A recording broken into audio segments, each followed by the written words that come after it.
नमस्कार, मुद्दा में आपका स्वागत है। मैं हूं रश्मि भैया शर्मा। मुख्यमंत्री हिमंत विश्व शर्मा ने अवैध घुसपैठ के मुद्दे से निपटने की सरकार की प्रतिबद्धता दोहराई है। उन्होंने कहा है कि सरकार फर्जी दस्तावेजों का उपयोग करके राष्ट्रीय नागरिक पंजी में धोखाधड़ी से दर्ज किए गए नामों की पहचान करने और विशेषज्ञों के साथ काम करने के बाद उन नामों को जनता के सामने प्रकट करने की बड़ी योजना पर काम कर रही है। इसके अलावा उन्होंने कहा कि एनआरसी में फर्जी तरीके से शामिल किए गए नामों को हटा दिया जाएगा। सीएम ने कहा कि सरकार एनआरसी की अखंडता बनाए रखने और केवल वैध नागरिकों को शामिल किया जाए यह सुनिश्चित करने के लिए प्रतिबद्ध है। आमी इतिमध्ये एटा डाঙৰ परिकल्पना लाहे लाहे प्रस्तुत करि आसु जे एनआरसी जिসকলে नाम জালিয়াতি কৰি नाम সোমাইছিলে তেওঁলোকৰ নামসমূহ আমি জালিয়াতি তথ্য পোহৰলৈ আনি নামসমূহ বাদ দিয়াৰ বাবে আমি প্ৰচেষ্টা কৰিম। तार विषय इतिमध्ये आमी विशेषज्ञসকলৰ লগত কথা পতা आरंभ। मुख्यमंत्री ने आगे कहा कि वह किसी व्यक्ति की नागरिकता निर्धारित करने के लिए आधार वर्ष 1951 के समर्थन में है, लेकिन कानून जो भी कहता है उसे स्वीकार करेंगे। मोर व्यक्तिगतभावे मैं एटो विचारूँ जे 51 सन आमार समयसीमा हब लागे, किन्तु सरकारे तो सरकारों मते जाब। संसदे यदि 71 কৈ থৈছে, विधानसभाय 71 কৈ থৈছে, मुख्यमंत्रीये 51 कब নোৱাৰে। किन्तु সেইকাৰণে আমি सरकारे जितो सरकारों पजिशन न्यायालयत सरकारे सरकारों कथा कब লাগিব, मोर कथा कोई तो लाभ नहीं। सीएम शर्मा ने आगे दोहराया कि सरकार असम समझौते के खंड 6 में निर्धारित सभी शर्तों को पूरा करने के लिए प्रतिबद्ध है। उन्होंने यह भी कहा कि अब राज्य के मूल असमिया लोगों को रोजगार पूरी तरह से प्रदान किया गया है और इसलिए उनके अधिकार कानून के तहत संरक्षित है और उन्हें अपनी नौकरी, भूमि या पहचान के बारे में चिंता करने की आवश्यकता नहीं है। 6 नং दफार काम तो डिलिमिटेशन हो गल। आज माटी बाड़ी सुरक्षार कथा मैं कलोए और दफात आछे कि चाकरी 100% अসমীয়াই पाय आजिकाली 99 নহয়। 6 নম্বৰ দফাৰ তো গোটেইকেইটা কাম আমি কৰিয়ে দিছোঁ দেখোন। চাকৰি তো 80 নহয়, চাকৰি আজিকালি 100% অসমীয়াই পায়। তাত তো কোনো ভেজালো নাই, লিষ্টখন লৈ চালেই হ'ল। मुख्यमंत्री साहब ने यह हालिया बयान दिए हैं। मुख्यमंत्री के एनआरसी में फर्जीवाड़ा को लेकर दिए गए बयान के बाद प्रतिक्रियाएं भी आई है, सुनते हैं। তেখেতে কৈছে যে যেটো এনআরসি প্রস্তুত হয়েছে ইতিমধ্যে তাত বহুতো অবৈধ নাগরিকৰ নাম সন্নিবিষ্ট হৈ আছে। কিহৰ ভিত্তিত তেখেতে এই কথাটো কৈছে সেইটো কিন্তু কালি ৰাজহুৱা কৰা নাই তেখেতে। আৰু আমি জনামতে এনআরসিটো সুপ্ৰিম কোৰ্টৰ জজৰ তত্ত্বাৱধানত আৰু সুপ্ৰিম কোৰ্টৰ জজৰ জ্ঞাতসাৰে এই এনআরসিটো প্ৰস্তুত হৈছে। এই এনআরসি প্ৰস্তুত কৰোঁতে যেটো সুদীৰ্ঘ যেটো প্ৰক্ৰিয়া সেই প্ৰক্ৰিয়াৰ মাজত অসম চৰকাৰৰ সকলো এই মানে এই বিভাগীয় যিহেতু কৰ্মচাৰী সিহঁত জড়িত আছিল, চৰকাৰো ইয়াৰ লগত জড়িত আছিল। এতিয়া চৰকাৰে যদি কয় যে আমি যেটো এনআরসি প্ৰস্তুত কৰিছোঁ এইটো ভুল, সেইটো কিহৰ ভিত্তিত ক'লে সেইটো আমি জ্ঞাত নহয়। আৰু আমি ভাবোঁ যে প্ৰত্যেকটা ইস্যু এটাকৈ জীয়াই ৰাখি অসমত এটা অস্থিৰতাৰ বাতাবৰণ সৃষ্টি কৰাৰ এটা প্ৰয়াস যেটো চলিছে, আমি তাৰে এটা পূৰ্বাভাস আমি ইয়াত আমি পাইছোঁ। পুনৰীক্ষণ কৰাৰ ক্ষমতা তেওঁৰ আছে নে নাই, তেওঁ নিজে তেওঁ কৰিম বুলি ক'লে কৰিব নোৱাৰে নহয়। There is a procedure. তেওঁ সুপ্ৰিম কোৰ্টত আৰ্জি কৰিব লাগিব, কাৰণ পুৰা এনআৰচিৰ প্ৰক্ৰিয়াটোৱে সুপ্ৰিম কোৰ্টৰ ডিৰেক্ট তত্ত্বাৱধানত হৈছে চৰকাৰৰ সহযোগিতাত, অৰ্থাৎ চৰকাৰী কৰ্মচাৰী ইউজ কৰি আপোনাৰ 2,000-3,000 কোটি টকা খৰচ হৈছে, ইফ আই এম নট ৰং।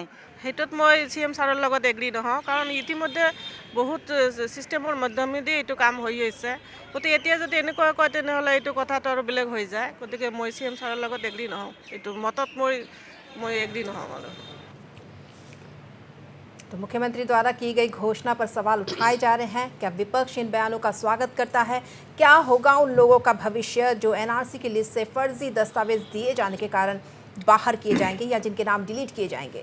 क्या होना चाहिए नागरिकता का आधार वर्ष 1951 या 1971?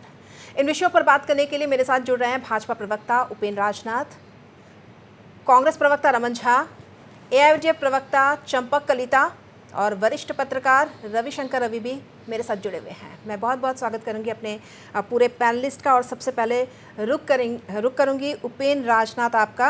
जी उपेंद्र, मुख्यमंत्री ने जो इस तरह के बयान मैंने आपको सुनाए, जो फर्जी दस्तावेज से एनआरसी में जिनके नाम शामिल हुए हैं उन नामों को अब लिस्ट से डिलीट कर दिया जाएगा, एक बड़ा बयान उन्होंने दिया है।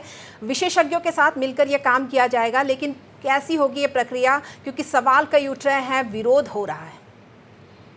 पहले मैं आपका दर्शकों को मैं नमस्कार ज्ञापन करता हूँ फ्रॉम भारतीय जनता पार्टी की तरफ से, और आप लोग को बहुत बहुत धन्यवाद आज ये मंच पे बुलाने के लिए। और कल जो हमारा जो शहीद दिवस था, तो वहाँ पे हमारा माननीय मुख्यमंत्री डॉक्टर हिमंत बिश्व जी ने शर्मा जी ने जो बयान दिया है, सही बयान दिया है, क्योंकि जो ये एनआरसी है, ये आपका हमारा जो आसामीज जो कम्युनिटी का है, ये हमारा अस्तित्व का सवाल है, ये हमारा फ्यूचर जनरेशन का सवाल है और आसाम का सवाल है। क्योंकि एनआरसी ऐसे नहीं आया, एनआरसी जो आया है वो आपका 100 लोगों ने जीवन त्याग करके ये एनआरसी आज हम लोग को प्राप्त हुआ है। लेकिन फाइनल एनआरसी जो बोला है हमारा माननीय मुख्यमंत्री डॉक्टर हिमंत बिश्व शर्मा जी ने, जो फाइनल एनआरसी बनाएंगे और आएगा, क्योंकि जो एनआरसी बनाया था उसमें बहुत सारा आपका घुसपैठियों का नाम या अवैध जो बांग्लादेशी हम लोग बोलते हैं उन लोग का नाम घुस गया है, क्योंकि ये एनआरसी परफेक्ट एनआरसी नहीं है। तो इसलिए हमारा माननीय मुख्यमंत्री जी ने बोला है जे हमारा जो वैध जो आपका क्वालिटी जो एनआरसी है वो लाएंगे, और ये लाने से हम लोग को क्या होगा, हमारा जो आसामीज जो कम्युनिटी का कल्चर, हमारा जो लैंग्वेज है, हमारा जो धर्म है, हमारा जो अस्तित्व है, वो एनआरसी में आपका रिलेटेड है। क्योंकि हम आपको बताते हैं जो असम आंदोलन हुआ था वहाँ में 807 जन लोगों ने जीवन त्याग किया है एनआरसी के लिए। क्योंकि हमारा असम को आपको थोड़ा हिस्ट्री में भी आपको जानना बहुत जरूरी है, क्योंकि हमारा असम जब 1826 में, आप 1826 से आज तक हम थोड़ा सा एग्जाम्पल देते हैं। 1826 में असम में आपका जो इस्लामिक जो पॉपुलेशन था अराउंड 11 लाख था, ओनली 11 लाख। तब अभी आपको आप देखिए मोर देन आपका 1 करोड़ से भी ज़्यादा आपका इस्लामिक पॉपुलेशन आसाम में आ गया। लेकिन इतना ये 200 साल भी नहीं हुआ है, इतना करोड़, ये इतना लाखों लोग कहाँ से आ गया। आपको हम थोड़ा सा एग्जांपल देंगे बरपेटा डिस्ट्रिक्ट का। बरपेटा डिस्ट्रिक्ट में जब आपका ये आपका 1901 में बरपेटा डिस्ट्रिक्ट, जहाँ पे हमारा महापुरुष शंकरदेव, महापुरुष माधवदेव का जो हमारा कृष्टि संस्कृत जो भंडार है वो बरपेटा डिस्ट्रिक्ट में था। 1901 में ओनली 1,258 पीपल था आपका इस्लामिक रिलीजन का। अभी आ गया है आपको अराउंड आपका 12 लाख आपका आज लोग आ गया है। मैं हमारा जो माननीय मुख्यमंत्री है, हम लोग आपका हमारा जो खिलंजिया मुसलमान जो भाई लोग हैं, गरिया मरिया, उन लोग का खिलाफ नहीं, वो लोग हम लोग का खिलंजिया लोग हैं। लेकिन जो अवैध जो बांग्लादेशी लोग आसाम में घुस गया है, हमारा जो कृष्टि संस्कृति, हमारा जो आसाम को ध्वंस करने के लिए वो लोग आए हुए हैं, उन लोगों को मतलब सही तरीका से उन लोग को आपका जो हमारा जो एनआरसी है उसी से एक रास्ता निकाल के असमिया जाति को जब तक मतलब चांद सूरज जब तक रहेगा तब तक असमिया जाति जिंदा रहेगा, उसका जो नारा मेरा हमारा जो माननीय मुख्यमंत्री डॉक्टर हिमंत शर्मा जी ने दिया है वो ही आपको लागू होना है। और असम को हमारा जो पहले जो किया हुआ था, जब मुगल का जो आक्रमण हुआ था, उत्तर बार मुगल आक्रमण हुआ था, तो हमारा जाति को रक्षा किया था हमारा जो महावीर लासित बरफुकन जी ने। पूरा असम को ही नहीं मतलब बचाया, वो जो आपका इस्लामिक जो इन्वेजन था पूरा साउथ ईस्ट एशिया को बचाया। आज लेकिन हम लोग का सौभाग्य है जब हम लोग को आसामीज जाति को, आसाम को हमारा डॉक्टर हिमंत बिश्व शर्मा जी का नेतृत्व हम लोग को मिला है। तो इसलिए हमारा आसाम को हम गौरव है, आसामी जाति को गौरव है जो वो माननीय मुख्यमंत्री डॉक्टर हिमंत बिश्व शर्मा जी का नेतृत्व में हमारा जो एनआरसी है वो फुलफिल होगा। आसामी जाति का जो हम लोग का मेन टारगेट है, हम लोग का आसामीज कम्युनिटी का जो सिक्योरिटी है, वो माननीय डॉक्टर हिमंत बिश्व शर्मा का नेतृत्व में बीजेपी सरकार ने वो हम लोग को हमारा जो हम लोग ये मतलब आशा करते हैं वो जल्दी ही इम्प्लीमेंट हो जाएगा। ठीक है, कांग्रेस प्रवक्ता भी हमारे साथ जुड़े हुए हैं। रमन झा जी, आपसे मैं पूछना चाहूँगी, आपसे प्रतिक्रिया लेना चाहूँगी कि सीएम ने जो भी बयान दिया है कैसे देखते हैं, क्योंकि उन्होंने कहा है कि जो भी फर्जी तरीके से शामिल हुए हैं एनआरसी की लिस्ट में उन्हें डिलीट किया जाएगा। क्या आपको उनका ये जो कदम जो उठाने जा रहे हैं वो आपको सही लगता है या फिर कुछ और विकल्प हो सकता था इसमें? नहीं, देखिए, अगर कोई भी व्यक्ति एनआरसी में फर्जी दस्तावेज के जरिए भारत का नागरिक बना है तो उसे उस नागरिकता का जो पंजीयन है उसे हटाना चाहिए, उसे डिपोर्ट भी करना चाहिए। भारत के बाहर उन्हें वापस बांग्लादेश भेजिए, म्यांमार भेजिए, जहाँ भेजिए वो भेजिए, वो आपका सरकार का काम है। पिछले 10 साल से इस देश में भाजपा की सरकार है केंद्र में, और तकरीबन 8 साल से राज्य में भी भाजपा की सरकार है। और इन पिछले 10 साल में कितने विदेशियों को, खासतौर पर असम से या दूसरे राज्यों से भी डिपोर्ट किया गया है दूसरे राज्य में, इसके आंकड़ा भी थोड़ा सा बता दीजिए आप लोग, तो पता चलेगा कि पिछले 10 साल में विदेशियों को असम से बाहर भेजने के लिए सरकार ने क्या काम किया है। दूसरी चीज़ है, आप कह रहे हैं, लेकिन जब देखिए मुख्यमंत्री क्या कर रहे हैं वो कानून नहीं है। ये देश किसी मुख्यमंत्री के कहने पे नहीं चलता। ये देश चलता है कानून से। और कानून क्या है? हाँ, मुख्यमंत्री लेजिस्लेटर हैं, ये उनका अधिकार है कि राज्य के क्षेत्र में कानून बनाना, विधानसभा में कानून बनाना उनका अधिकार है। तो मीडिया में कहने के बजाय अगर हकीकत में वो विधानसभा में किसी इस तरह के कानून को लेके आए कि वर्ष 1951 होगा या 1971 होगा, 24 मार्च 1971 को मानते हैं नहीं मानते हैं, इन सब चीज़ों को विधानसभा में लाकर वो कानून बनाएं, तो ये असम के जनता के हित में काम होगा। सिर्फ वर्तमान परिस्थितियों से लोगों के ध्यान को भटकाने के लिए मीडिया में कुछ भी कहना, ये मुझे नहीं लगता कि इन सब बातों से जनता का भला होगा। दूसरी चीज़ है कि मुख्यमंत्री जी ने कहा है, आज हमें ये दुर्भाग्य है कि हम आज एक अच्छे चैनल पे, जहां हम विकास की बात कर रहे थे, करना चाहिए था, जहां असम के डेवलपमेंट की बात हमें करनी चाहिए थी, वहां हम आज भी घुसपैठिए की बात कर रहे हैं। जबकि पिछले कई विधानसभा चुनावों में, लोकसभा में हमारे गृह के राज्य मंत्री यह दावे के साथ कह चुके हैं कि असम में आज इस तरह से हमने घेराबंदी कर दी है कि एक भी घुसपैठिया असम में नहीं घुस सकता। 8 साल के बाद आज भी हम 10 साल मैंने मान लिया, 10 साल सरकार की, आपकी सरकार की बहुत साल रही है, केंद्र में भी रही है, राज्य में भी रही है। मैं बीच में नहीं बोल रहा था, रुक जाइए, नहीं बीच में डिस्टर्ब मत कीजिए। और आज भी एनआरसी जो हुआ है वो सुप्रीम कोर्ट के जो उनका संरक्षण में हुआ था। और तकरीबन 7 साल 8 साल पहले सर्बानंद सोनोवाल के जब मुख्यमंत्री थे, उसी समय इसकी प्रक्रिया पूरी हो गई थी और एनआरसी तो अभी तक लागू ही नहीं हुआ। तो आपको क्या, मैं पूछना चाहता हूं मुख्यमंत्री महोदय से और भाजपा प्रवक्ता से भी कि क्या भाजपा पार्टी को और मुख्यमंत्री को सुप्रीम कोर्ट के द्वारा जो निरीक्षण किया गया था ये एनआरसी की प्रक्रिया को, उस पर संदेह है? क्या उन्हें सुप्रीम कोर्ट की इस प्रक्रिया पर संदेह है? 1,650 करोड़ रुपया असम के जनता का खर्चा हुआ था, एनआरसी प्रक्रिया को लेके। फिर भी इसमें 20 से 25 लाख लोग जो बाहर रह गए हैं, उसमें तकरीबन 80% लोग हिंदू हैं। नहीं रुक जाइए, 80% लोग हिंदू हैं। तो क्या उन हिंदुओं का आप अपमान कर रहे हैं? वो विदेशी हैं न देशी हैं, उन्हें आपने आधार में लटका दिया है। यहाँ तक कि आधार प्रक्रिया जो है सब लटक गया। बहुत सारे ऐसे लोग हैं जिन्होंने आधार कार्ड के लिए अप्लाई किया था एनआरसी के जरिए, उन्हें आधार कार्ड नहीं मिल रहा है क्योंकि उन्होंने अपना बायोमेट्रिक दे दिया था। ये सब चीज को ठीक करने के बजाय आज भी आप ये भ्रमित कर रहे हैं, लोगों को भ्रमित करना चाहिए। कांग्रेस का, हाँ मैं बोल रहा हूँ, जो कांग्रेस का जो प्रवक्ता जी ने बोल रहे हैं, ये भ्रमित कर रहा है, ये इधर कर रहा है, वो कर रहा है, डाइवर्ट कर रहा है। मैं आज बोलता हूँ जो असम इस कम्युनिटी का, असम का सुरक्षा का जो भविष्य का, जो आपका सुरक्षित भविष्य का जो चीज जुड़ा हुआ है वो एनआरसी है। तो एनआरसी का जब बात करेंगे तो बोलेगा ये आपका डाइवर्ट कर रहा है, आपका भ्रमित कर रहा है। सुनिए, सुनिए, एनआरसी प्रक्रिया को सही ढंग से लागू नहीं होने का, सुनिए, आंदोलन के जरिए अपना रहे हैं का सवाल है। सुनिए, अरे कहाँ पे भी हमारा एग्जिस्टेंस का सवाल है, तो वो आप ऐसे आपका काम है 2014 तक ये सब आप वापस लीजिए। उसे कह रहे हैं कि अब ये जो आप सब बोल रहे हैं, भ्रमित कर रहे हैं, के बारे में क्या कहेंगे? वापस लीजिए। सुनिए, ये आपका एनआरसी के लिए 807 जन लोगों ने जिंदगी आपका त्याग कर दिया। 5 लोग तो काले शहीद हो गए। सुनिए, साथ में क्या हुआ? हजार लोग उनका आपका लाइफ का बहुत कुछ सेक्रीफाइस किया है। वो किसने किया? आज जो घोषपिटिया, आज हमने बोला, मैं नहीं बोल रहा हूँ, मुख्यमंत्री 15 साल जब असम में गौर मंत्री थे, राज्यपाल ये बातें होती रहेंगी। आज भी असम में गौर का 5 नंबर कौन लाया? आप दोनों कांग्रेस ने असम में लाया, कांग्रेस ने वो खुल के रखा था, कुछ भी नहीं किया। पूरा उन लोग का ताकत असम को खत्म करके। ठीक है, इन तमाम बातों पर बात होगी। शो 1 घंटे का है, हम पूरी बात करेंगे। मैं ब्रेक ले लूं। सरकार में 80,000 बांग्लादेशियों को डिपोर्ट किया गया था। पिछले 10 साल में आपने 2,000 भी डिपोर्ट नहीं किया है। और अब बात करते हैं विदेशी को डिपोर्ट करने की। मैं एक ब्रेक ले लूं। सिर्फ राजनीति कांग्रेस का होना चाहिए, जनता के हित की मुद्दा होनी चाहिए। ये नहीं सही है कि जनता के हित की बात होनी चाहिए। 7 साल कुछ जनता के भी हित की बात होनी चाहिए, जनता को भरमाना नहीं चाहिए। जी ठीक है, ये तमाम बातें होंगी। एक ब्रेक पहले।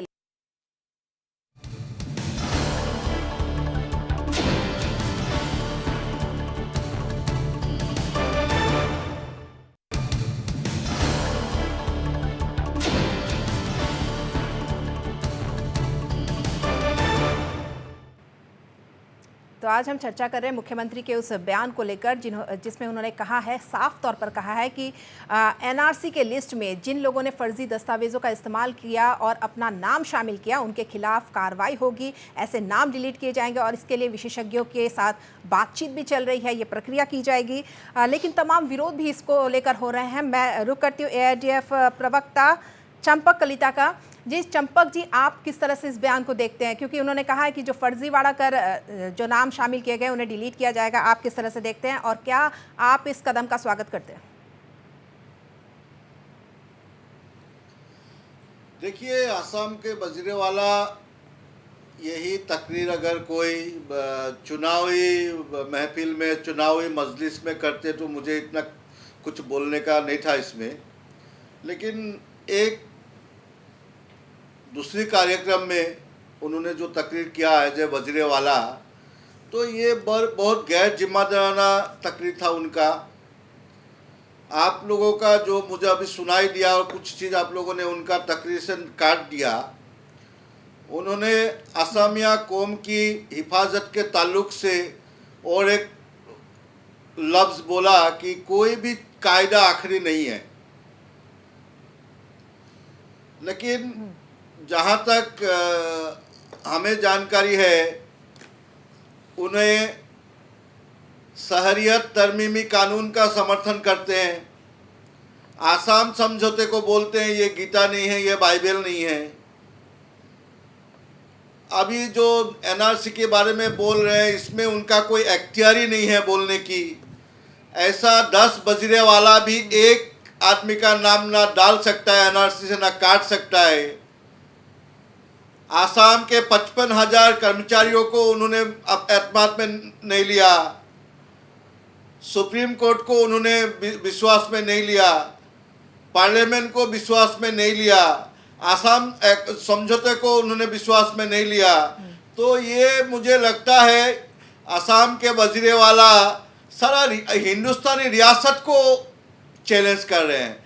ये हिंदुस्तान की आसाम के मुस्तकबिल के लिए बहुत खतरनाक है। ना ठीक है संपक जी, मैं पूछना चाहता हूँ, अभी जो आप लोगों ने जो हमारा माननीय जो मुख्यमंत्री डॉक्टर हिमंत बिश्व शर्मा जी को जो ये आप लोग बोल रहे हैं, देखिए हमारा माननीय मुख्यमंत्री डॉक्टर हिमंत बिश्व शर्मा जी ने जो बोला है वो करके दिखाया है। और दूसरा बात है, ये जो बोला है एनआरसी, ये आपका छोटा मोटा बात नहीं है। ये आपका 1826 से अभी तक हमारा 200 साल का परिक्रमा में ये NRC is a process. NRC process ये फाइनल एनआरसी आने में टाइम लगेगा, क्योंकि देखिए कांग्रेस ने 7 साल शासन किया, तो शासन में आपको क्या काम किया आसामीज लोगों के लिए, आसामीज जो हमारा फ्यूचर जनरेशन प्रोटेक्ट करने के लिए, आसाम को रक्षा करने के लिए। और दूसरा बात है आ गया एआईडीएफ में। एआईडीएफ आज क्यों जो एनआरसी बोलता है एआईडीएफ लोग क्यों भड़कता है आप बोलिए? क्योंकि आप देखिए आसाम का आपका जो हमारा जो डेमोग्राफी है वो खत्म हो गया। बरपेटा डिस्ट्रिक्ट चला गया, नौगांव चला गया, धुबरी चला गया। अभी आप बताइए, अभी आपको थोड़ा एग्जांपल देता है, 1951 में आसाम में आपका 24% हमारा जो मुस्लिम पॉपुलेशन था 24% था, अभी 40% हो गया। कैसे, कहां से आ गया? तो इसका तो फिल्टरेशन जरूरत है। आज आप बोल रहा है जो माननीय हमारा मुख्यमंत्री डॉक्टर हिमंत बिश्व शर्मा जी को बोल रहा है, लेकिन मैं आपको बोलता हूं कल ब्रिटिश का जो प्राइम मिनिस्टर है, कल ब्रिटिश का प्राइम मिनिस्टर ऋषि सुनक जी ने क्या बोला है, जे यूके में कोई घुसपैठिया नहीं घुस सकता है। तो यूके से वो बात बोल सकता है, ऋषि सुनक जी बात बोल सकता है, आपका जो बाइडेन अमेरिका बोल सकता है, जो हमारा यूएसए में कोई नहीं घुसपैठिया घुस सकता है। तो वो जो चाइना में जो ग्रेट वॉल है, ऐसा ही वॉल देने के लिए, ऐसा ही बड़ा सा बिग वॉल देने के लिए जो बाइडेन जी सोच रहा है, तो आप बोल रहे हैं हमारा माननीय मुख्यमंत्री को आप प्रहार करें, बात कर रहे हैं, ऐसा तो नहीं है। जब हमारा आसामीज कम्युनिटी का जो सुरक्षा का बात होगा, आसाम को जो मतलब आपका प्रोटेक्शन का बात होगा, तो ये काम हमारा माननीय मुख्यमंत्री डॉक्टर हिमंत बिश्व शर्मा जी ने करेगा, बीजेपी गवर्नमेंट करेगा। ठीक है उपेंद्र जी, माननीय प्रधानमंत्री मैं अभी हमारे साथ वरिष्ठ पत्रकार भी जुड़े हुए हैं, उनसे भी तो बात कर लूं। रविशंकर रवि जी, जिस तरह से घुसपैठ का मुद्दा हमेशा से रहा है, मेरे लिए कोई प्रश्न मेरे लिए था वो जी चंपक जी, आपका भी रिएक्शन में लेती हूँ, लेकिन पहले प्रतिक्रिया ले लूँ। जिस बात पे मैं, जिस विषय पे मैं चर्चा कर रही हूँ उसका रिएक्शन तो ले लूँ। आप एंकरिंग आप करें तो बढ़िया है। ठीक, मैं पहले यहाँ पे तो क्वेश्चन पूछ सकता है, नहीं ये डिबेट में मैं आती हूँ चंपक जी, आपके पास भी आती हूँ। पहले रविशंकर जी से मैं एक सवाल कर लूँ। रविशंकर जी, मैं जिस तरह से कह रही थी कि घुसपैठ एक बहुत बड़ा मुद्दा रहा है, काफ़ी बड़ी समस्या रही है, और आप भी पत्रकार हैं, हम भी पत्रकार हैं, काफ़ी समय से इस मुद्दे को हम लोग उठाते भी रहे हैं, लोगों तक ये जो खबरें हैं वो पहुँचाते भी रहे हैं। आप क्या विचार रखते हैं एनआरसी को लेकर? जो विरोध है वो सही है? और जिस तरह से मुख्यमंत्री ने कहा जो भी फर्जी तरीके से लिस्ट में शामिल हुए उन्हें डिलीट किया जाएगा, क्या ये संभव लगता है? देखिए, मुख्यमंत्री ऐसा चाहते हैं, लेकिन यह जो इतनी जटिल प्रक्रिया है, और देखिए उन्होंने क्या कहा, मुख्यमंत्री ने ये नहीं कहा कि हम डिलीट करने जा रहे हैं। उन्होंने कहा कि हम विशेषज्ञों की राय ले रहे हैं। मेरा ये मानना है कि कुछ गलत लोगों ने फर्जी तरीके से फर्जी डॉक्यूमेंट के आधार पर एनआरसी में अपना नाम शामिल करवाया है। और उन्होंने यह भी कहा है कि इसमें हमारे असम सरकार के कर्मचारियों की भी मिलीभगत रही है, जो देसी मुर्गी के लालच में आकर ऐसा काम करते रहे। तो ये है, मुख्यमंत्री ये का मानना है कि एनआरसी में गलत लोगों के नाम शामिल हो गए हैं जिनका नहीं होना चाहिए, इसलिए वह विशेषज्ञों की राय ले रहे हैं। क्योंकि यह बात सही है, रमन जी ने कहा कि ये सीधी सुप्रीम कोर्ट की देख रेख में पूरे एनआरसी की प्रक्रिया पूरी हुई है। हालांकि यह आम धारणा है कि एनआरसी की जब प्रक्रिया चल रही थी तो कुछ लोगों ने कानूनी मदद से और अलग अलग तरह के डॉक्यूमेंट बनाकर कई वैसे लोगों के नाम शामिल करवा लिए जिनका नाम शामिल नहीं होना चाहिए, और वैसे लोगों के नाम रह गए या कट गए जिनका शामिल होना चाहिए। उसमें जो असमिया लोग हैं, जितने लोगों का अभी जो वंचित हो गए, वो जो सूची लटकी हुई है, क्लियर नहीं हो पा रहा है, उसमें तो ज़्यादातर हिंदू लोग हैं। तो कहीं ना कहीं पूरे प्रोसेस में एक यह, लेकिन बीच में तो यह भी मांग होने लगी कि पूरे एनआरसी को रद्द कर दिया जाए। यह संभव नहीं है, क्योंकि इतना बड़ा एक डाटाबेस सरकार के पास जमा हुआ है। उसमें ठीक है, संशोधन सुप्रीम कोर्ट में एप्लीकेशन देकर सरकार आग्रह कर सकती है कि हम इसमें जांच करना चाहते हैं। पहले भी ये मांग थी कि 10% जो बॉर्डर एरिया है वहाँ पर 10% का पुनर्निरीक्षण किया जाए, कितना जेन्युइन है। तो ये सारे प्रोसेस एक मांग चलती रही है, ऐसा नहीं है कि ये आज अचानक मुख्यमंत्री ने ऐसा बोला। इस तरह की एक प्रक्रिया NRC publish, draft NRC publish होने के बाद से ही चल रही है। प्रोसेस है हाँ, ये एक प्रोसेस है, लेकिन चीज़ें स्पष्ट होनी चाहिए। जिन लोगों के नाम एनआरसी में नहीं आए हैं, आधार कार्ड एक बहुत ही माने भयंकर समस्या लोगों के सामने हुई है।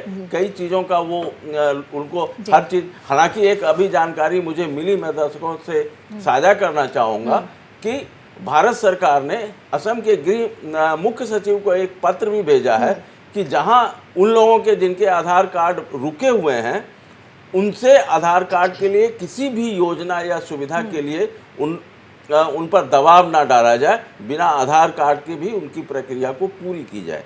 ये क्योंकि इसको लेकर असम सरकार भी कंसर्न है, लेकिन इस ढंग से चीज़ें उलझी हुई हैं, तो मुझे लगता है कि ये तुरंत ये होने वाला नहीं है। और मुख्यमंत्री के ये बयान के पीछे उनकी अपनी एक राजनीतिक मंशा भी रही है, और हर राजनेता इस ढंग से चीज़ों को रखता है सामने में। तो ये तुरंत संभव नहीं है, इंतज़ार करना चाहिए और विशेषज्ञों की राय लेनी होगी। बाकी राजनीतिक दलों के अपने अलग अलग राजनीतिक हित हैं और उस ढंग से वो अपनी प्रतिक्रिया व्यक्त कर रहे हैं। मैं इसमें एक ऐड करना चाहता हूँ। जो हमारा जो संपर्क जी ने बोला था, जो मुख्यमंत्री ऐसे ही बोलता है। अभी आप देखिए, आप देखेंगे जो मतलब अवैध जो बांग्लादेशी लोग हैं, वो लोग क्या था, मतलब हम लोग का जो सत्र है, नामगढ़ है, वो ज़मीन उन लोग हड़प किया था, मतलब उन लोगों ने अब कब्जा किया था। लेकिन माननीय मुख्यमंत्री डॉक्टर हिमंत बिश्व शर्मा जी का नेतृत्व में जो 2 साल में हमारा जो असम गवर्नमेंट है, अराउंड 67,000 बीघा, अराउंड 70,000 बीघा लैंड रिकवर किया है। 70,000 बीघा का लैंड रिकवर करने मतलब किया है, ये तो छोटा बात नहीं है। और चंपक जी तो इसलिए काफी देर से कुछ कहने की कोशिश कर रहे हैं, लेकिन प्रोसेस में होगा। उपेंद्र जी, चंपक जी कहिए। देखिए, हम जब अभी टीवी में बैठते हैं, एक पार्टी की नुमाइंदा करते हैं, तो हर चीज़ जिम्मेवारी से बोलते हैं। अगर बैठ के झूठी बोलना है और कोई बेसिर बेपार की बात करना है तो अलग बात है। अभी आपका बीजेपी के जो तर्जमान है वो बोल रहे थे कि 1961 में बरपेटा में इतना था, इतना मुसलमान हिंदू। अभी 1961 में आसाम में बरपेटा नाम का कोई जिला ही नहीं था। अभी झूठ ही बोल रहा है। नहीं, हम वो लोकेशन के बारे लोकेशन बोला है। ये जो 1991 में और जो आपका जिला बोल रहे थे। नहीं 1991 में जो पॉपुलेशन है वो हम बोल रहा है। जब जो एरिया बरपेटा का जो एरिया है उसमें 1,258,000 लोग है। सुनिए, जब ये घुसपैठी का बात आता है, जब बांग्लादेशी लोगों का बात आता है, ठीक है, एंकर साहिब अगर इनको एंकरिंग करना है तो मैं क्या बोलूं? ठीक है, चंपक जी को बोलने दीजिए। उपेंद्र जी एक्सेप्ट नहीं करते हैं। हाँ, चंपक जी अपनी बात पूरी कीजिए, उसके बाद हम ब्रेक पे चलते हैं। देखिए, अगर हमें बोलने नहीं दिया जाएगा तो आप मुझे यहाँ मत बिठाइए। जी कहिए। तो अगर झूठी, देखो 1961 में बरपेटा जिला बोल के कोई जिला नहीं था, पहली बात। और दूसरी बात, इन्होंने कहा कि बांग्लादेशियों ने इतना जमीन कब्जा किया तो वज़ीरवाला ने उस कब्जे को हटाया। तो कब्जे को हटाया तो बांग्लादेशी कहाँ गए? वो बांग्लादेशियों को अगर तुम पकड़ ही लिए हो कि जमीन पे जाके, तो बांग्लादेशियों का हिसाब दो ना। इतने हजार बीघा में कितने लाख बांग्लादेशी थे, वो कहाँ है अब?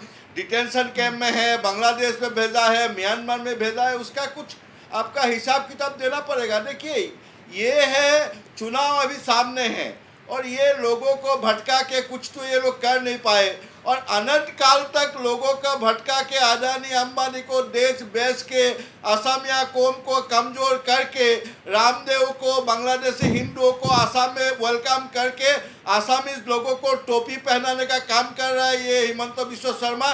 लेकिन बहुत दिन तक ये सक्सेस नहीं होगा। ठीक है, संपक जी का वो, हाँ, संपक जी को मतलब ये आंसर देना है। संपक जी, आपको हम बताते हैं, आप जो बोल रहा है ये हम संक्षेप में बोलिए, मुझे थोड़ा ब्रेक भी लेना है यहाँ पे। आप देखिए, असम का जो है ये हम लोग का जो असमिया जाति का भविष्य है वो सुरक्षित के लिए वो बातचीत हो रहा है। आप बोल रहा है हमारा जो फिगर दिए वो 1901 का दिया है, 1874 का और 1826 का वो फिगर दिया हुआ है। और दूसरा बात आपको बताते हैं, देखिए जो हमारा असम में 1901 में भड़कते हैं, लेकिन आप लोग का ये एक्सेप्टेबिलिटी नहीं है, एक्सेप्टेबिलिटी आप लोग का नहीं है। ठीक है चंपक जी, उपेंद्र जी, मैं ब्रेक पे चलती हूँ, उसके बाद आपसे बात होती है। असम आंदोलन इसे हुआ नहीं था। और सुनिए, और हमारा जो एक्स गवर्नर अजय सिंह जी ने जो आपका डेटा दिया था वो भी आप देख लीजिएगा, कितना लोग मतलब घुसपैठी असम में घुसा है। अजय सिंह जी ने, एक्स गवर्नर ने दिया है, वो भी आप देख लीजिए। उपेंद्र जी, चंपक जी, और जब एनआरसी का तब आपको पता चलेगा कितना अंदर का लोग है।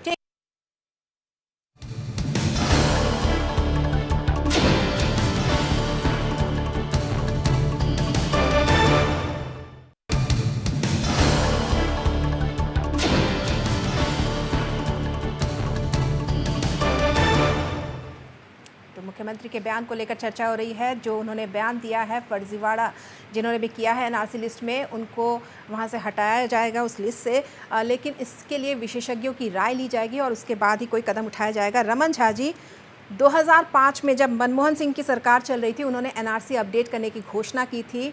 10 साल तरुण गोगोई सरकार रही, उस वक्त कुछ नहीं हुआ, कहीं ना कहीं लचर दिखे। आप लोगों ने जो भी कदम उठाया सही ढंग से कुछ नहीं उठाया गया। देखिए, सबसे पहले मैं इस पर आपके जवाब से पहले एक चीज़ कह दूँ, रवि जी ने बहुत अच्छी बात कही है कि आधार कार्ड की प्रक्रिया को लेकर केंद्र सरकार ने जो चिट्ठी दी है असम के चीफ सेक्रेटरी को कि आधार कार्ड की जहाँ भी ज़रूरत है वो उसको अभी रोका जाए, उन्हें इस पर मैंने जो भी इससे पीड़ित हैं या जिन्हें आधार कार्ड नहीं मिला है उनको इस सुविधा से, किसी प्रकार की सुविधा से वंचित न रखा जाए।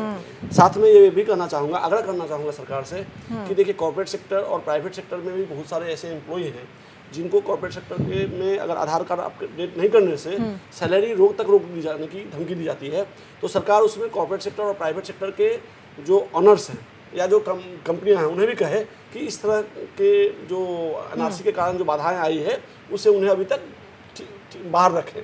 दूसरी चीज़ उन्होंने आपने कहा कि कांग्रेस 2005 में मनमोहन सिंह जी की सरकार में एनआरसी की प्रक्रिया हुई और 2010 साल बाद तरुण गोगोई जी ने इसकी शुरुआत की थी और हमारे भाजपा के प्रवक्ता ने भी कह रहे हैं कि असम सरकार में कांग्रेस ने कुछ भी नहीं किया।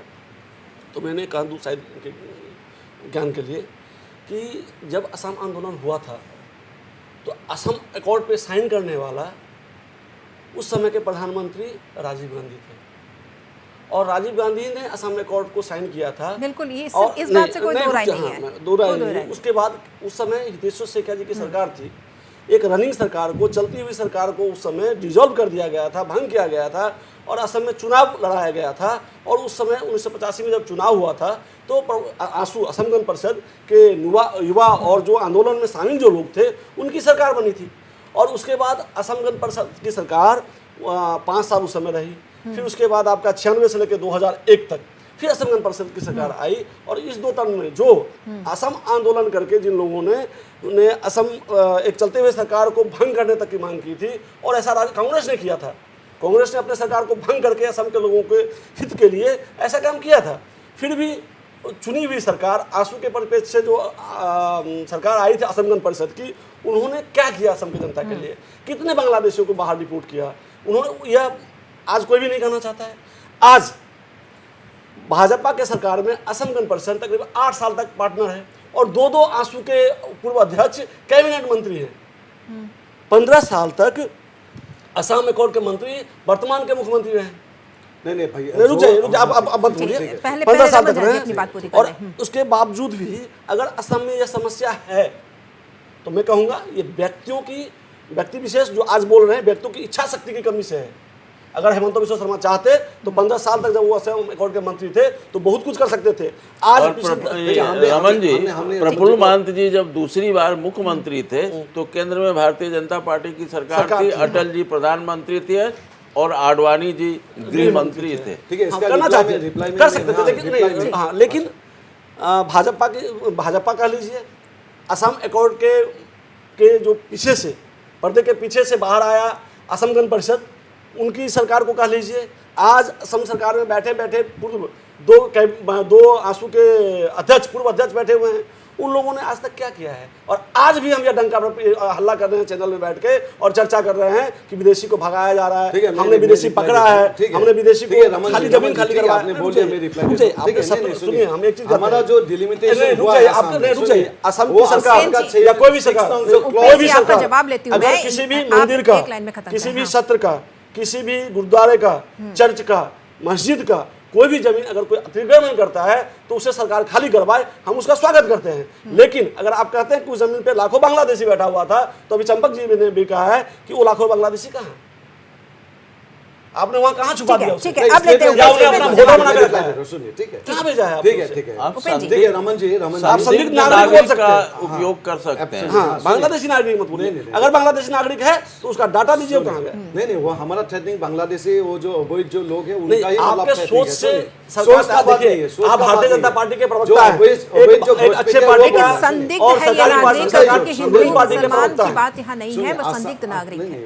आप रूलिंग पार्टी के प्रवक्ता हैं। नहीं, सुनिए, ये जो मेन हमारा जो थ्रेटनिंग है बार बार हम बोल रहे हैं, जो अवैध जो आपका घुसपैठिया लोग है उन लोग का हम बोल रहा है। दूसरा बात आप बोल रहे हैं क्या किया हम लोग ने 10 साल में, तो मैं बोल रहा हूँ 7 साल में कांग्रेस ने क्या तो हमने ये क्या है 15 साल में कांग्रेस ने 85,000 बांग्लादेशियों को बांग्लादेश डिपोर्ट किया। आप लोगों ने वो और डिटेंशन सेंटर भी बंद करवाया। आप बताइए 10 साल में आपने कितना आपके पास भी आ रही है, कितना विदेशियों को पकड़ा? बताइए। सुनिए, आप लोगों आप डाटा दीजिए, आप डाटा दे रहे हैं, डाटा दीजिए, सुनिए, जनसंख्या का डाटा दे रहे हैं। मैं बोल रहा हूँ रमन जी सुनिए मेरा बात सुनिए, मैं इतना नहीं बोल रहा हूँ। 1874 में असम में आपका जो इस्लामिक पॉपुलेशन था 11,04,601 था। 1874 में बांग्लादेश सुनिए, था। सुनिए ना मेरा बात, उस समय तो पूरा बांग्लादेश भारत था, पाकिस्तान भारत था। आप 1874 ये असम का असम प्रोविंस में बोल रहे हैं। तो अभी आप देखिए इतना 1 करोड़ इतना लोग कहां से आ गया वो आप लोग का 1874 में असम था। सुनिए दूसरा बात 1874 में असम था। अब सुनिए, वो बंगाल कहलाता था। सुनिए 1905 में ठीक है, मैं पॉपुलेशन बोल रहा हूँ। सुनिए दूसरा बोल रहे क्या काम किया है जे हमारा जो असम जो आपका 6 नंग जो क्लॉज का अंदर में अभी जो डिलिमिटेशन का जो प्रोसेस हुआ है, डिलिमिटेशन का जो काम हुआ है उसी से हमारा जो कॉन्स्टिट्यूएंसी का जो सेफगार्ड मिला है वो हम लोगों ने किया है। हमारा माननीय मुख्यमंत्री डॉक्टर हिमंत बिस्वा शर्मा जी ने किया है, बीजेपी ने किया है, लेकिन कांग्रेस ने वो डिलिमिटेशन का काम वो 6 नॉन क्लोज का डिलिमिटेशन 2026 में फिर होगा। सुनिए कुछ नहीं किया, डिलिमिटेशन 2026 में फिर होगा।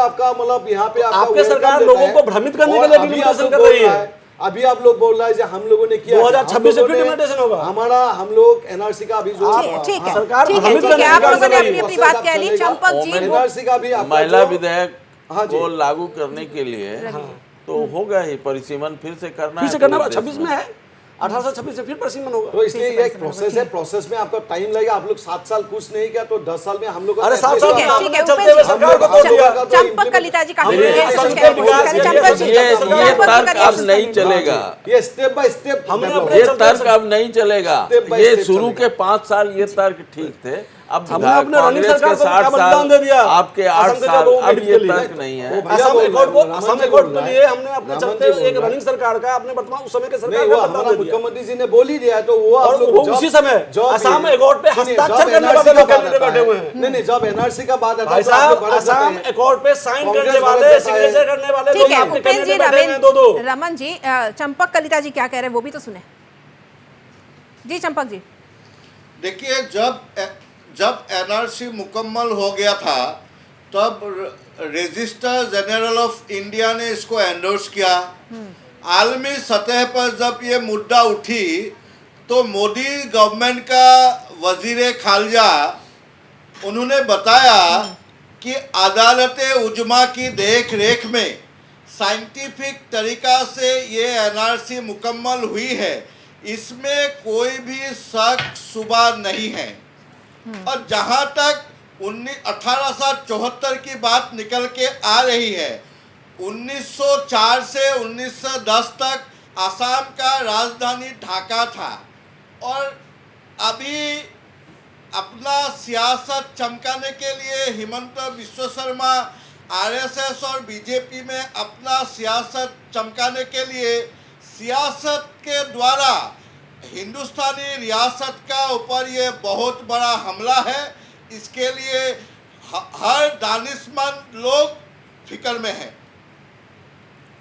ठीक है। नहीं ठीक बोल रहा है। जैसे हमारा जो 19 आपका 47 का जो हमारा इंडिया इंडिपेंडेंस हुआ तो अब हम बोल रहे हैं तब हमारा पॉपुलेशन मतलब इस्लाम जो पॉपुलेशन 24% था, अभी 40% हो गया। वो तो बहुत आपका तजुब का बात है।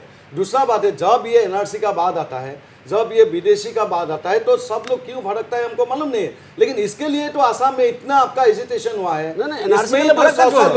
एनआरसी के लिए कोई भड़क नहीं रहा है, गलत नहीं ये एनआरसी के व्याख्या को गलत ढंग से नहीं गलत ढंग से नहीं उसमें भड़क रहा है। नहीं एनआरसी के लिए नहीं भड़क रहा है। एनआरसी का बात आता है। एनआरसी से नहीं, आपके कहने का मतलब है प्रक्रिया से इसका आपके बोलने में गलत तथ्य पे हमें एनआरसी का किसका दे लेते हैं? एनआरसी आपका तो ऐसे नहीं है ना, वो आपका जितना एजिटेशन हुआ है लोगों ने जान दे दिया।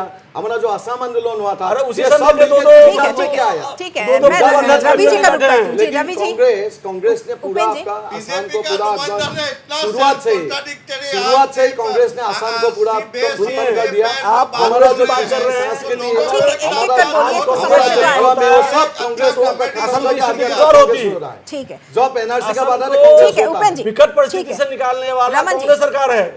जब असम आतंकवाद से जूझ रहा था, जब विदेशी समस्याओं से जूझ रहा था, उन समय में कांग्रेस ने मजबूती से के साथ असम के जनता का साथ दिया और असम के साथ रहा है। ठीक है, असम के विकास में, रमन जी। चौमुखी विकास में कांग्रेस का जो योगदान है देखिए, वो भाजपा घुमा नक्की है, फिरा कर सकती है भविष्य में। घुमा फिरा कर सुनिए, घुमा फिरा कर बात यही है कि नफा नुकसान क्या है और नफा नुकसान क्या है ये जानना भी हमें मुंबई में ताज होटल में जो बोमा स्टोर हुआ था मुंबई में, तो कांग्रेस का गवर्नमेंट था। चंपक जी। कॉमेडी शो अरे नहीं है। आप तो आईएसआई को बुलाते हैं इन्वेस्टिगेशन करने के लिए। नहीं वो ऐसा बात नहीं है। ठीक है उपेंद्र जी, सुनो, रमन जी, रविशंकर जी। अरे ये कॉमेडी शो नहीं है भैया। ठीक है चंपक जी, रविशंकर जी, मैं कह रही थी कि नफ़ा नुकसान भी हमें जानना ज़रूरी है क्योंकि जब ये एनआरसी का मुद्दा उठा पूरा देश में इसको लेकर बहस छिड़ गया।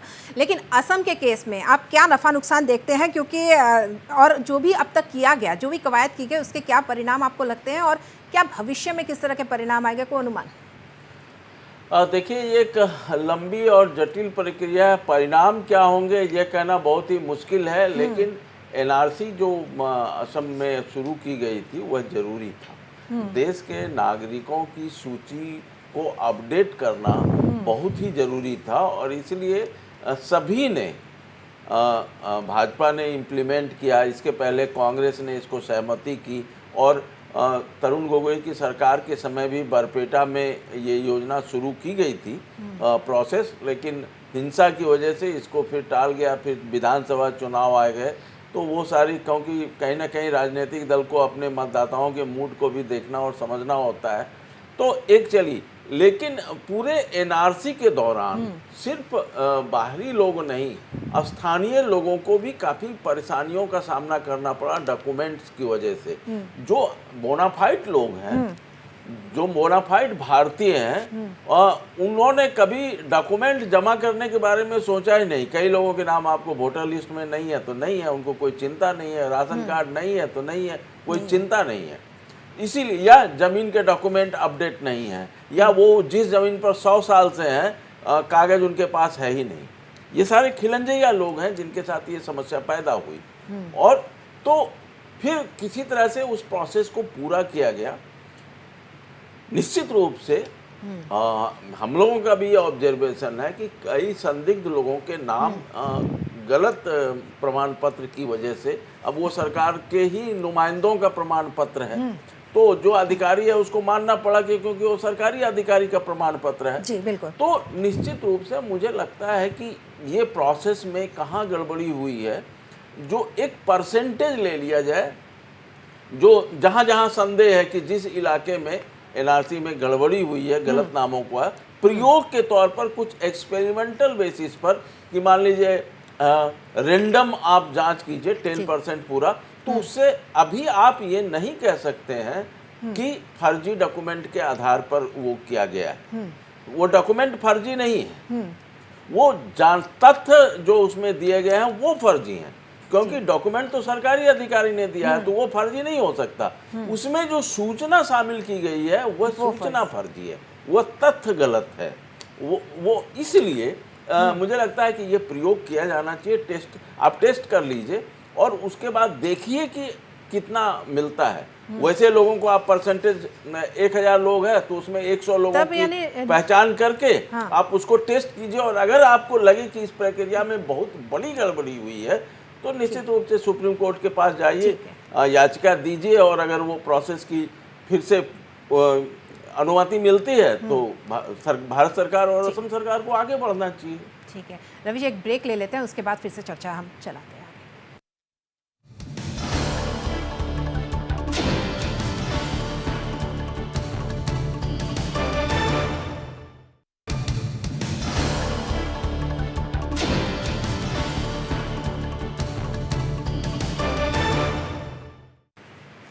तो सीएम के बयान को लेकर चर्चा हो रही है। उपेन राजनाथ जी, ब्रेक में जाने से पहले रवि जी ने, हमारे वरिष्ठ पत्रकार जो हैं, उन्होंने कहा कि गलती जो है, जो डॉक्यूमेंट्स जो जिन्होंने उपलब्ध कराया, जो बनाने वाले हैं, उनकी ज़्यादा गलती है उन लोगों से जिनके नाम उनमें शामिल किए गए हैं। तो हम आपसे ये जानना चाहते हैं कि अब जब मुख्यमंत्री ने ये बयान दिया है और अगर विशेषज्ञों के साथ मिलकर आगे की कार्रवाई की जाती है तो इन लोगों के खिलाफ किस तरह के कार्रवाई होंगे? क्योंकि इससे पहले हमने देखा जब 19 लाख लोग लिस्ट से बाहर छूट गए थे, डिटेंशन कैंप वगैरह की व्यवस्था की गई, उन्हें वहाँ रखा गया, तो अब किस तरह की कार्रवाई होगी? क्योंकि इसमें जो दोष है सिर्फ उनका अकेला नहीं था।